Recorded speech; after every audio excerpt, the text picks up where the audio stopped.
Hola jóvenes, continuamos con el tema referido al hierro.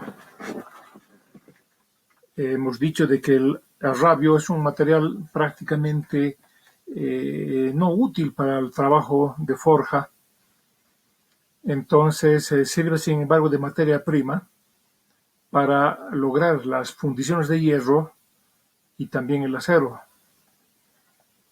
Respecto a las funciones de hierro, por supuesto que es un material muy importante, ¿verdad? Y que con ellos se fabrican piezas, herramientas, partes de automóvil, de equipos, maquinaria, etcétera. Estas fundiciones sí son aleaciones de hierro-carbono, tienen bajo contenido de azufre y fósforo y están más o menos con la concentración de 2.11 a 4.3% de carbono en esta zona, ¿verdad? Donde más se utiliza es desde 2 hasta 4.3, más o menos por esta zona. En la zona de la ledeburita junto a la austenita y la ledeburita perlita. Estos materiales son duros, resistentes a la corrosión y al desgaste. Sin embargo, no son dúctiles, no son maleables y son poco soldables.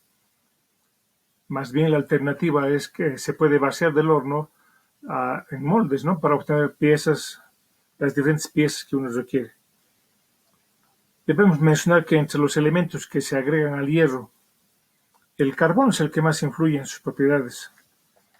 Los distintos cambios que pueden presentarse la podemos observar en el diagrama hierro-carbono. Si bien se han estudiado aleaciones hasta un 12% de carbono, esta sin embargo carece de valor industrial. Por eso solamente está 6.67. Bueno, el diagrama obviamente va a mostrar las solubilidades parciales en estado sólido. ¿De acuerdo? Entonces, en el caso de estos materiales, son de todas maneras frágiles, si bien son resistentes. No se pueden forjar, solo pueden ser moldeadas. Además de los aditivos o aleantes más clásicos para las fundiciones son el silicio, que puede variar del 2 al 4%, y el manganeso en concentraciones menores al 1%, siempre bajo contenido de azufre y fósforo. ¿Dónde se fabrican las fundiciones? En un horno de cubilote, por ejemplo, o también en el horno de reverbero, que se llama Siemens Martins. Pero veamos acá, el horno de cubilote es un horno más pequeño que el alto horno, tiene la misma forma, tiene una zona superior por donde se hace la alimentación del mineral, la caliza y el coque. Nos estamos refiriendo por si acaso a la rabio, ¿verdad? Entonces tiene la distribución correspondiente de temperaturas con las transformaciones que se producen. En la parte inferior se encuentran las boquillas y las toberas de inyección de aire caliente. En el crisol, un poquito arriba, está una piquera para sacar la escoria, la corona de escoria, y un poquito más debajo está la piquera para lograr la salida del hierro fundido. La carga, ya hemos mencionado, está formado por coque, arrabio, caliza y aleantes. Acá están los aleantes, ¿verdad?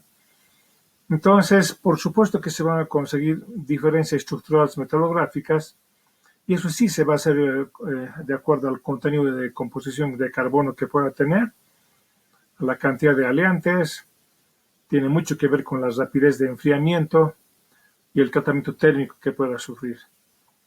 Sin embargo, el potencial de grafitización del carbono fundamentalmente depende de la composición y la velocidad de enfriamiento. Entre el carbono puede precipitar en forma de cementita, carbono libre o grafito. Y esto va a estar en diferentes matrices, ya sea martensítica, perlítica o ferrítica, de acuerdo a la zona del diagrama. Entonces, entre los hierros fundidos tenemos el hierro fundido blanco, ¿verdad? Es una aleación que tiene muy poquito de carbono y silicio. Tiene gran cantidad de cementita. Una vez logrado la temperatura correspondiente, se hace un enfriamiento rápido y su estructura tiene un color blanco, por eso se denomina hierro fundido blanco. El carbono, sin embargo, se distribuye en forma amorfa en el caso de la cementita, en forma de cementita. Es muy duro, resistente al desgaste, además es frágil. ¿En qué se usa? Particularmente en la fabricación de las bolas de molienda, ¿verdad? Tenemos el sistema de molino de bolas, las trituradoras también, que se utilizan para poder quebrantar los minerales, maquinaria agrícola, etc. Otro hierro fundido es el hierro fundido gris, que ya contiene 2 a 3.5% de silicio. También sufre un enfriamiento lento desde 1148, donde se encuentra la materia fundida, y se sabe que por el efecto precisamente de este aleante del silicio, el carbono precipita en forma de hojuelas de grafito, ¿verdad? Y las matrices diferentes, puede ser ferrítica, perlítica, también martensítica. Este tipo de hierro fundido gris es poco dúctil, frágil, débil a la tensión, pero resistente a la compresión. Se le aplica en la construcción de herramientas, de engranajes, armazones de maquinaria, etc. El hecho de que presente este tipo de precipitación o hojuelas de grafito hace que el metal, más bien la fundición, tenga gran capacidad de amortiguación, de vibraciones, como también de choques. Bueno, pasamos a otro tipo de hierro, el hierro, otra fundición, hierro dúctil modular, ¿verdad? Y acá tenemos una característica importante. Esto es nodular, no es modular. Es un hierro dúctil, tiene pequeñas cantidades de magnesio y la presencia de este magnesio hace que el grafito precipite en forma de nódulos en matriz de ferrita. Bueno, se fabrican los cigüeñales, herramientas, tuercas, carcasas de bombas, rodillos, etc. Tiene bastante aplicación este tipo de hierro, porque además tiene gran calidad de ductilidad, ¿verdad? Además, se logra conseguir no siempre una matriz, digamos así, ferrítica, sino también puede ser perlítica. Finalmente tenemos el hierro maleable y se la consigue a través del tratamiento térmico del recocido del hierro blanco por varias horas, pero en hornos que tienen atmósferas de monóxido o dióxido de carbono, es decir, atmósferas controladas. Y eso hace que el carbono precipite como racimos de grafito. Acá vemos como racimos. La matriz puede ser perlítica o ferrítica. Es un material dúctil, tiene buena resistencia mecánica y tiene buena resistencia a los choques. Por eso se utiliza en la fabricación de grúas, accesorios de tubería, equipos agrícolas, etc. Bueno, hasta acá hemos visto entonces este tipo de materiales, pero ya tenemos que hablar de lo que es el acero. Para ello vamos a recordar cómo se fabrica el hierro esponja. Sabemos que para fabricar arrabio por el método del alto horno nos complicamos porque es un proceso complejo de grandes dimensiones, hay que suministrar coque, además la presencia de los gases de combustión hace que de alguna manera el material no tenga la calidad correspondiente. Por eso hay una nueva tecnología optimizada de reducción directa, en la que se utilizan reactores para la producción del famoso hierro esponja. Se llama así porque evidentemente es un hierro poroso, ¿verdad? Pero es muy importante para la producción de acero. La reducción directa que estamos mencionando se consigue con agentes reductores que se pueden obtener del gas natural, del coque o del grafito. El proceso más aplicado en la actualidad parte del gas natural y así se presenta el proceso HIL, ¿verdad? Este proceso consiste en la remoción del oxígeno del mineral, ¿verdad? Es decir, del mineral de hierro, mediante la difusión de estos gases reductores de hidrógeno y monóxido, sin llegar a la fusión, es decir, a través de un fenómeno de difusión de fase sólida. Este es el proceso. Tenemos el reactor acá. Por un lado, se alimenta el gas natural y a través de un reformer catalítico se obtiene hidrógeno y monóxido. Esos gases se calientan hasta 800 grados centígrados y reaccionan con el mineral de hierro en forma de pellets en el reactor, ¿verdad? Y de ahí se obtiene el hierro en esponja. Las reacciones aquí podemos ver, el mineral de hierro más el hidrógeno va a lograr el hierro con 4 a 5% de carbono más agua. Y cuando reacciona con el monóxido, también suelta al hierro con la misma cantidad de carbono, pero formando además gas CO2. Bien, entonces vamos a llegar ahora allá a la producción del acero. El acero es el material más importante del planeta. Este acero se puede obtener a partir del azario o del hierro esponja. Por supuesto que las técnicas que se aplican tienen que disminuir el contenido de carbono a valores de 0.03% hasta 1.7%. Bien, vamos a ver acá el diagrama. Ahora ya hablamos de los aceros, ¿verdad? Que están por debajo del 2% en este sector, justo por debajo de la zona austenítica. Entonces acá seguramente tenemos el eutectoide de la perlita, que es muy importante en la formación del acero.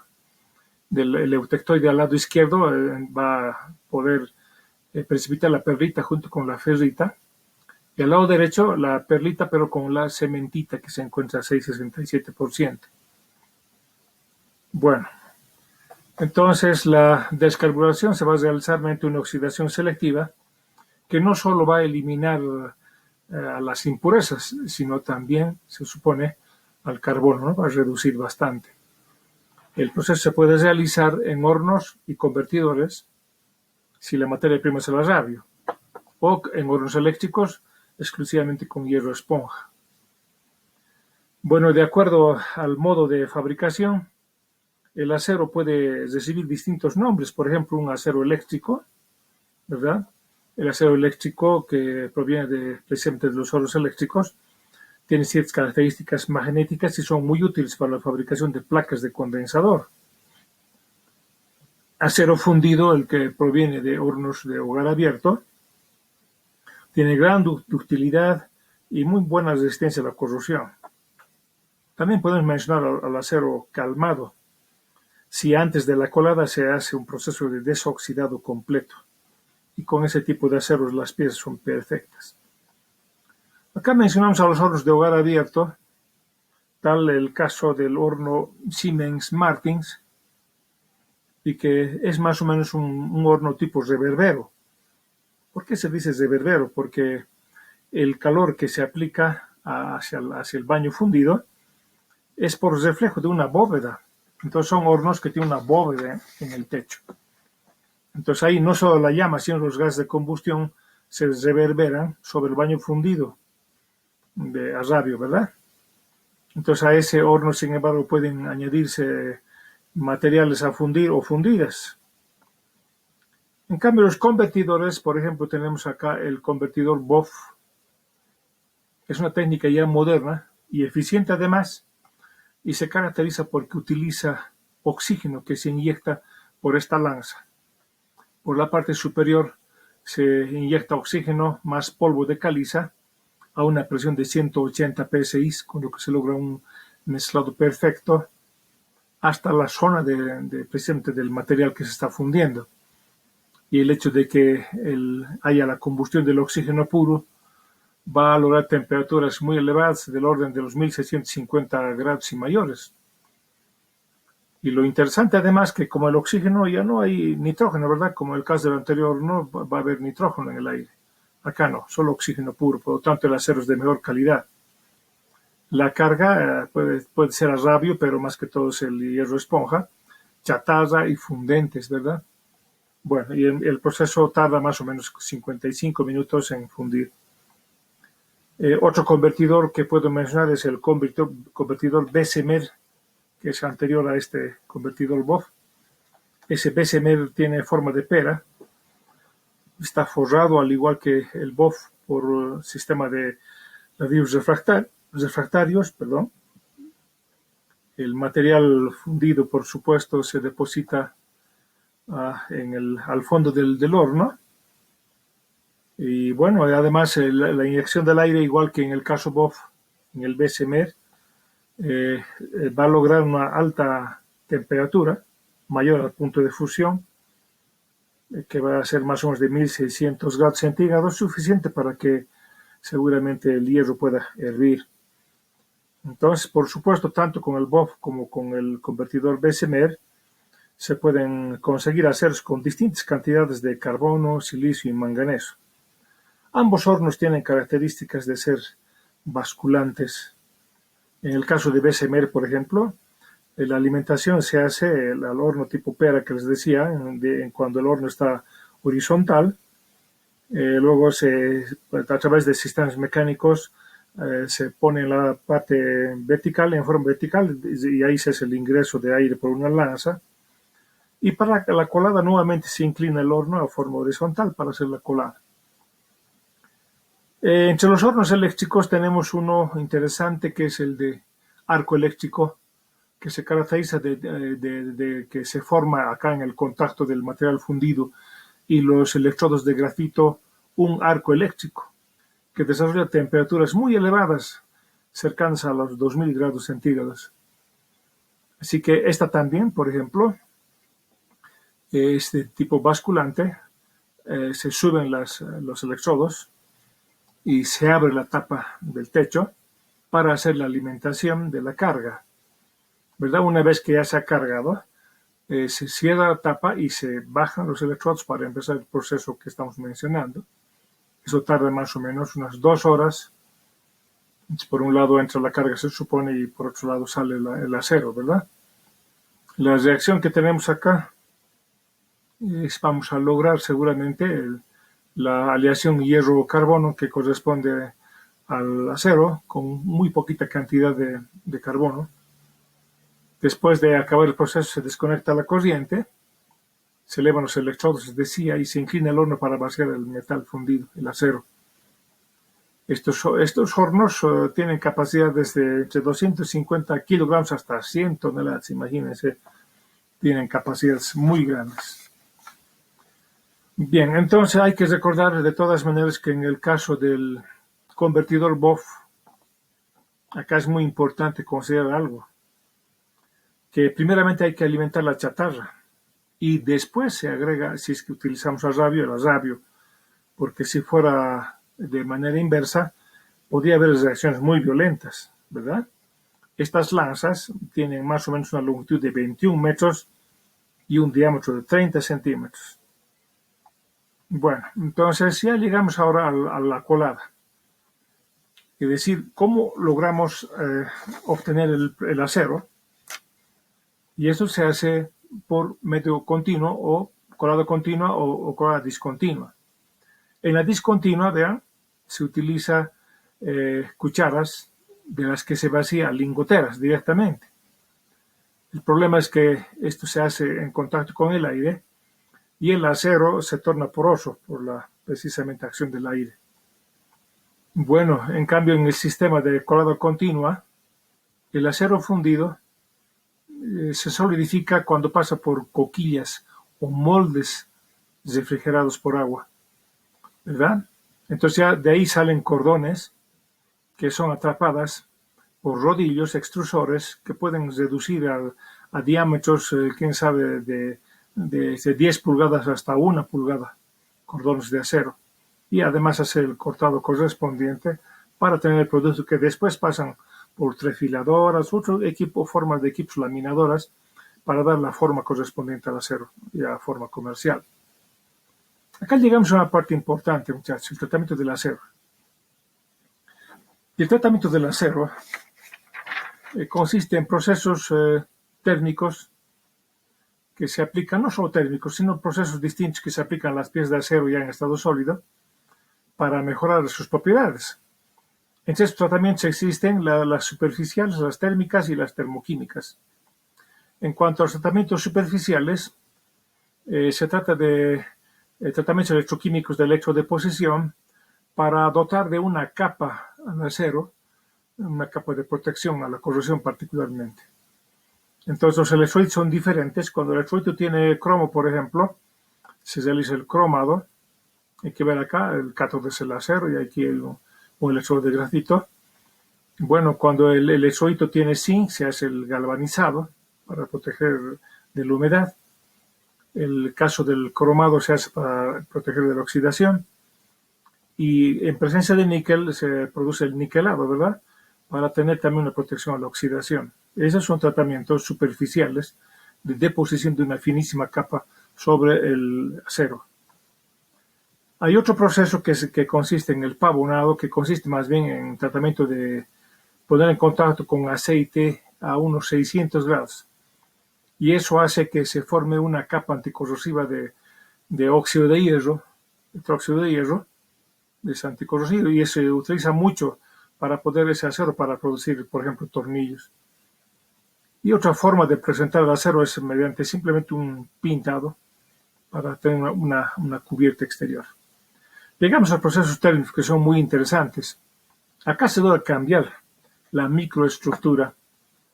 Esa microestructura de acero se logra mediante calentamientos hasta la zona de, por ejemplo, de la austenita o zona de austenización, y después mantener un tiempo ahí en esa zona y lograr después el enfriamiento correspondiente a cierta velocidad. Hay más o menos 4 característicos tipos de tratamiento térmico que hay que indicar. No hay cambio de composición química, son reordenamientos simplemente atómica en la estructura del material. El templado, el revenido, el recocido y el normalizado.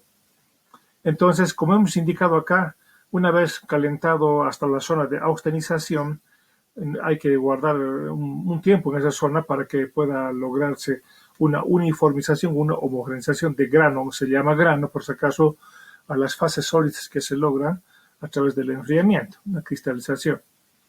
Y como se está hablando del tiempo, entonces los diagramas ya son, o los tratamientos son del tipo TTT, temperatura, tiempo y transformación, con los que se logran los cambios de estructura.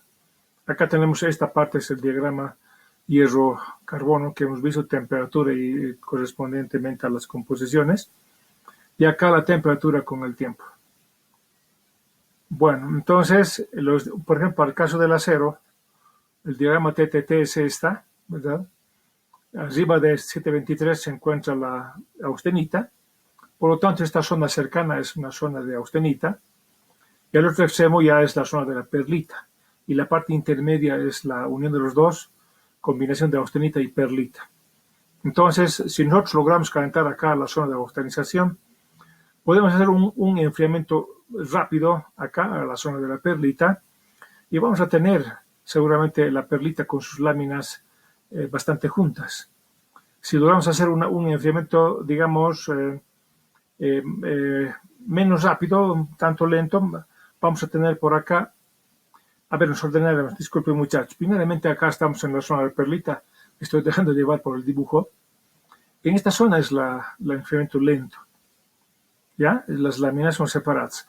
Por debajo de eso, un poquito más abajo, se encuentra un enfriamiento rápido, podemos decir, donde ya las láminas se van a pegar unas con otras. Un enfriamiento muy rápido va a lograr la estructura de vainita. Y un enfriamiento extremadamente rápido va a pasar directamente, sin pasar por las rodillas, si se llama este tipo de curva, va directamente a llegar a la zona de la martensita. Bueno, acá está el repaso. Enfriamiento rápido, perlita fina. Al decir enfriamiento rápido, vean, hay una disminución de temperatura de 35 grados por cada segundo. Enfriamiento lento, más o menos 0.5 grados por cada segundo, se obtiene la perlita gruesa. Enfriamiento muy rápido, de 70 grados centígrados por cada segundo, llega a la vainita. Y un enfriamiento extra rápido, de 140 grados centígrados por cada segundo, va a lograr tener la matriz de martensita. Entre los refrigerantes, se toma al agua como referente para hablar de una escala de capacidad de refrigeración, se le da un valor 1. Valores mayores de refrigeración se obtiene con salmueras, con solución acuosa del 10% de cloruro de sodio.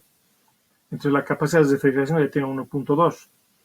Pero también hay valores menores de la capacidad de refrigeración, tal es el caso del aceite, 0.2, y el aire es el más bajo de 0.03.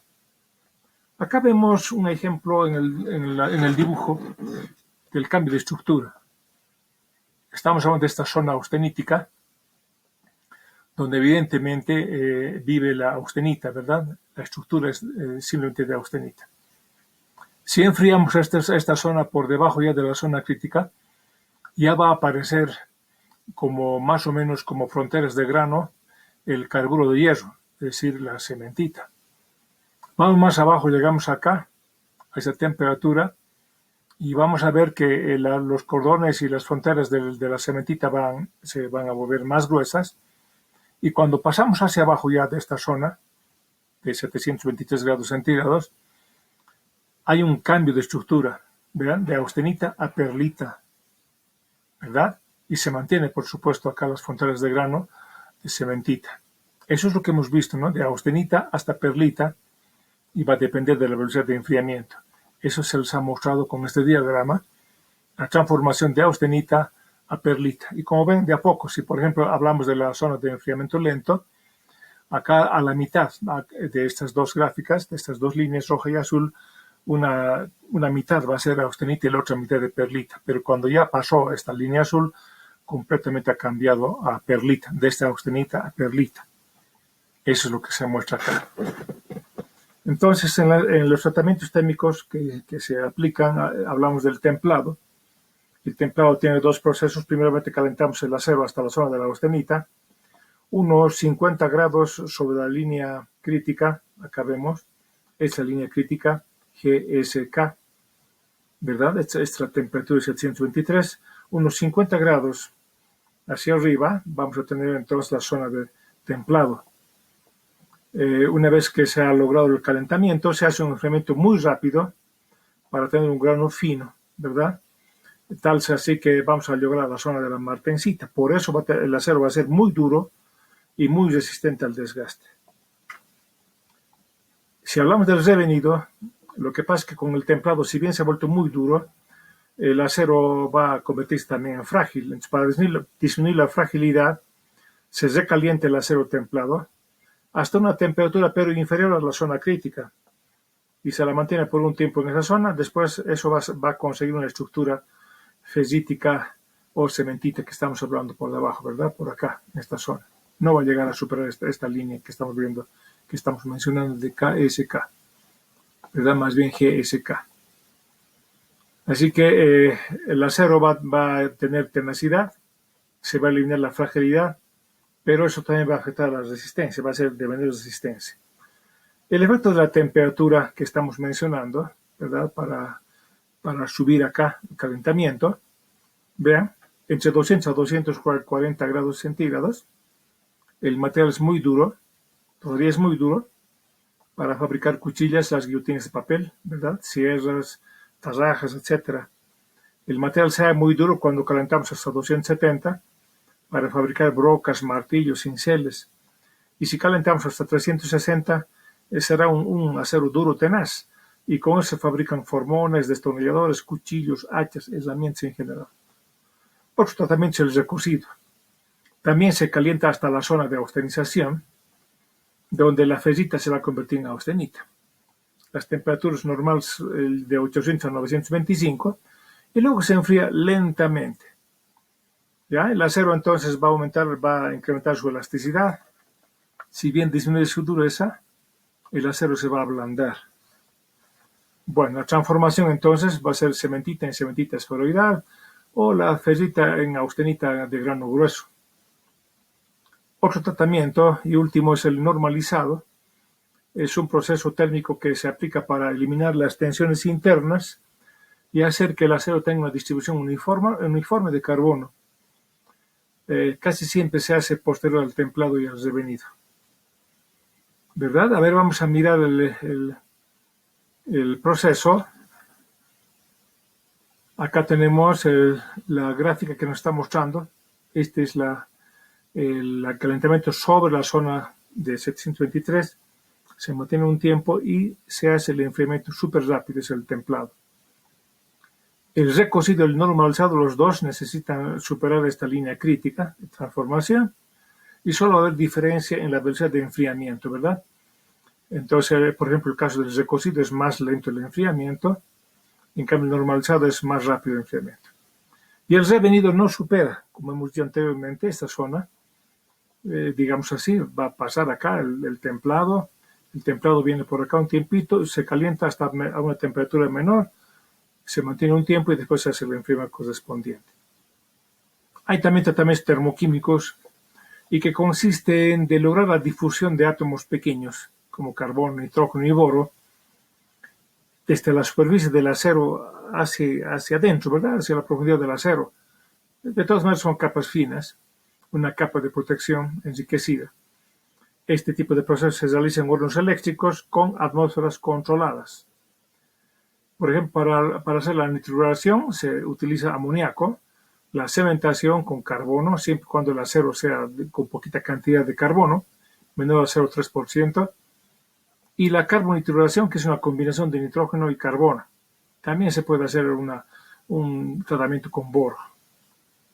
Bueno, el acero como tal, para que tenga propiedades mecánicas especiales, es sujeto de aleaciones, es decir, se hacen aleaciones con varios elementos para dar ciertas características al acero. Por ejemplo, se hace aleación con manganeso para tener más dureza y resistencia al desgaste, con cromo para convertir el acero en inoxidable, además de darle brillo y dureza. Y así vamos a ver dureza, por ejemplo, con otro tipo de compuestos, elementos, en caso el níquel, que va a evitar la corrosión, ¿verdad? Entonces son aleaciones diferentes que se hacen. Quizás el más interesante para nosotros es el acero inoxidable, en la que se hace aleación con cromo, más o menos entre 12 a 12%, de 10 a 12% de cromo. Y cuando este acero ya aliado con el cromo se pone en contacto con el aire, inmediatamente se forma acá una película protectora, una película de trióxido de cromo. Esa película va a proteger al acero de la corrosión. Hay un fenómeno interesante cuando hay algún golpe mecánico o químico y va a romper esa capita, inmediatamente se produce una autorreparación. Vuelve a llenarse de la capita y eso se llama pasivación. ¿Qué tipo de acero inoxidable existen? Eso va a depender, por supuesto, de la matriz. Martensítica, ¿verdad? Ferrítica, austenítica o acero dúplex. Cada uno de estos con diferentes concentraciones de cromo. Y la nomenclatura se basa más o menos en las normas SAE y AISI, las que nos indican que debemos utilizar 4 o 5 dígitos para la interpretación o nombrar a los aceros. El primer dígito nos va a hablar de la clase del acero. Si el primer dígito es 1, es acero al carbono. Si es 2, es acero al níquel. Si es 3, acero al cromo níquel. Si es 4, acero al molibdeno. El segundo dígito es el porcentaje específico de este aleante, ¿no? De cualquiera de estas. Y los dos últimos dígitos nos van a indicar el contenido de carbono en puntos. Y para saber esa relación de porcentaje en peso, 100 puntos es a 1% en peso. Por ejemplo, si los últimos dígitos fueran 20, la convertimos en porcentaje en peso, sería 0,2% de carbono. Bien, hablemos ahora de los ejemplos finales. Queremos dar la identificación de los aceros 2320 y 1095. Vamos con la primera, 2320.